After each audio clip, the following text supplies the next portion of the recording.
At syempre, ito ho botohan at alam nyo sa botohan, matanggapin nyo o hindi, talagang yan ho ang buhay ng PBA.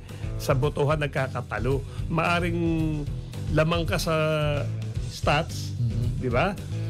At merong players votes saka media votes. Okay. Alam ba story nito? Oh.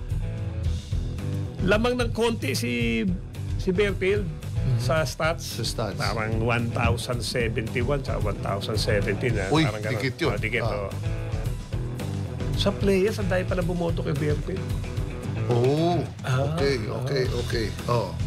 Sa media, ang dahil bumoto kay Barrientos. Barrientos. Okay. Yun ang ron, sa media. Yung isang committee. Hindi ko nakita, pero meron pang gano'n. So, ibig sabihin, in any sa mga pagbibigay ng award, at siyempre open naman yan sa players, and sa teams, alam na nila pag may kanyang awards, players, media, stats, even yung 5-man committee kung okay pa yun, kung existing pa yun, mangampanya kayo.